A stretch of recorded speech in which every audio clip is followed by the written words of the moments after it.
Episode 38ல் Aishu வேணியும் கிச்சனில் நின்று சமைச்சிட்டு இருக்காங்க. அப்போ வந்து ஐஷு ரொம்பவே அப்செட்டாக வேணிக்கிட்ட சொல்கிறாங்க, அவன் என் மேலே வச்சிருந்தா மொத்த நம்பிக்கையும் நான் உடச்சிட்டேன்டி. அவனை அந்த போலீஸ் ஜீப்பில் ஏற்றி கூட்டிகிட்டு போகிறப்போ அவன் என்னை பார்த்த பார்வையை நினச்சா எனக்கு ரொம்ப பயமாக இருக்குது. அவன் இனிமேல் என்கிட்ட பேசவே மாட்டான் போல இருக்குது. அந்தளவுக்கு அவன் அந்த நம்பிக்கையை நான் உடச்சிட்டேன் அப்படின்னு சொல்லிட்டு வருத்தப்படுறாங்க. உடனே வேணி கேட்குறாங்க, அப்போ நீ தான் அந்த வீடியோ எடுத்தியாடி அப்படின்னு கேட்டோன்னே, இச்சா இல்லை நான் அந்த வீடியோ எடுக்கல, விக்கி எடுத்துகிட்டு மொத்த படியும் என் மேலே போட்டுட்டான், என்னோட அப்பாவையே கூட நம்ப வச்சுட்டான், அவங்க பண்ணது தப்பு தான், ஆனால் போலீஸ் வரைக்கும் போயிருக்க வேண்டாம் அப்படின்னு சொல்லிட்டு ரெண்டு பேருமே டிஸ்கஸ் பண்ணிக்கிறாங்க. அப்போ வந்து ஐஷு சொல்கிறாங்க, விக்கி தான் இது எல்லாத்தையும் ரொம்ப ஓவர் ரியாக்ட் பண்ணுது. அவன் வந்து நினச்சிருந்தா இங்கே நமக்குள்ளேயே பேசி முடிச்சு ரெசார்ட்குள்ளேயே இந்த விஷயத்தை எல்லாத்தையுமே முடிச்சிருக்கலாம் அப்படின்னு சொல்லிட்டு சொல்கிறாங்க.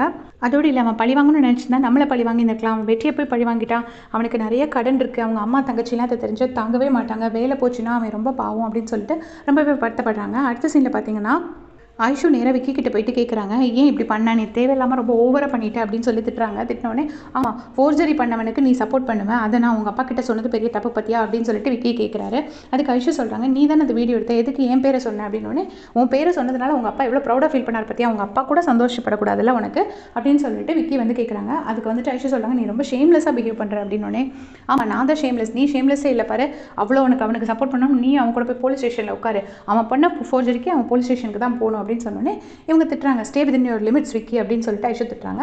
அதுக்கு நீயும் அதே லிமிட்ஸில் ஸ்டே பண்ணு அப்படின்னு சொல்லிட்டு அவரும் திருப்பி திட்டிட்டு போடி அப்படின்னு திட்டிட்டு போயிடுறாரு. அடுத்து உத்தமன் வந்து பாண்டி கிட்ட சொல்றாரு, ஏன்டா நீயாவது கொஞ்சம் எடுத்து சொல்லியிருக்க கூடாது அவன் தப்பு பண்ணும்போதுன்னு. உடனே பாண்டி சொல்றாங்க, ஐயோ நான் சிவா எல்லாருமே சேர்ந்து தான் பண்ணணும், ஆனால் அவன் பேரில் மட்டும் பழி ஏற்றுக்கிட்டான், அதான் ரொம்ப கில்ட்டியாக இருக்குது, எப்படியாச்சும் அவனை காப்பாற்றுங்க சார் அப்படின்னு சொன்னே உத்தமன் சொல்றாரு, பணம் தான் வேணும்னா என்கிட்ட கேட்டுருக்கலாம்லடா, ஏன்டா இவ்வளோ தூரம் பண்ணீங்க, உங்களெல்லாம் பார்த்து நான் கோவப்படணுமா பாவப்படணுமானே தெரியல, உங்களால் நான் இவ்வளோ நாள் காத்து வச்சுருந்தேன், மானம் மரியாதை எல்லாமே எனக்கு போச்சு, சரி இருந்தாலும் என்னால் முடிஞ்சதை நான் எதையாச்சும் பண்ணி வெற்றியை நான் காப்பாற்றுறேன் அப்படின்னு சொல்லிட்டு அவர் சொல்லி அங்கேருந்து கிளம்புறாரு.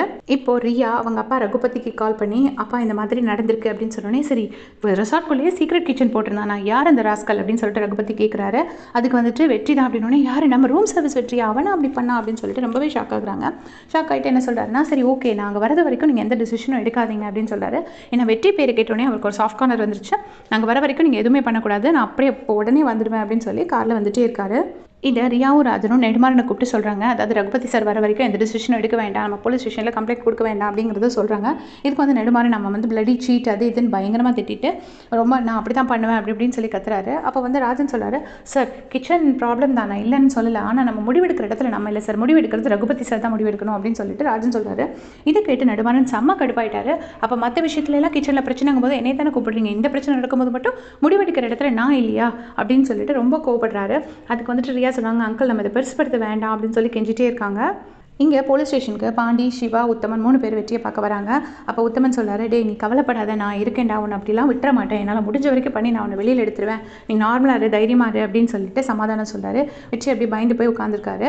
அங்கே வந்து பாண்டியும் சிவாவும் சொல்கிறாங்க, ஐஷு தான் இது எல்லாத்துக்கும் காரணம், அவள் கொஞ்சம் கூட அவங்க அப்பா கிட்ட உனக்கு சப்போர்ட் பண்ணி பேசலை, அவங்க அப்பா உன்னை பயங்கரமாக திட்டும்போது கூட அவள் ஆமாம் ஆமான்னு கேட்டுகிட்டே தான் இருந்தா அப்படின்னு சொல்லிட்டு 2 பேரும் பயங்கரமாக வெற்றிக்கிட்ட சொல்கிறாங்க.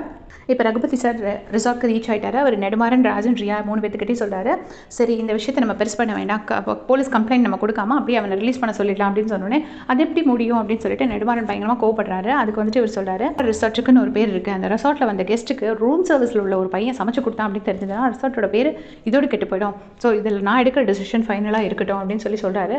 இது கேட்டு நெடுமாறன் செம்ம கடுப்பாகிறாரு. பட் ஸ்டில் ரகுபதி சார் ரொம்ப அத்தாரிட்டேட்டிவாக அட் த சேம் டைம் சாஃப்டாக வந்து சொல்லி இதுதான் முடிவு அப்படிங்கிறத கிளியராக சொல்லிடுறாரு.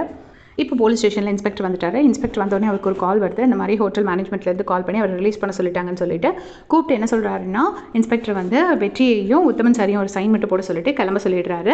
அப்போ உத்தமன் வெளியில் வந்துட்டு, ஏன்டா இப்படிலாம் பண்ண, கொஞ்சமாவது கேர்ஃபுல்லாக இருக்க வேண்டாமா, எல்லாரையும் நம்பி இந்த மாதிரி தப்பெல்லாம் பண்ணுவியா, சரி இப்போ நிம்மதியாக போய் தூங்கு, நாளைக்கு என்னென்னு பார்த்துக்கலாம் அப்படின்னு சொல்லிட்டு உத்தமன் சார் வந்து வெற்றியையும் பாண்டியும் அனுப்பி வைக்கிறாரு. இப்போது பாண்டி கிட்ட ஐஷு வந்து பேசுகிறாங்க.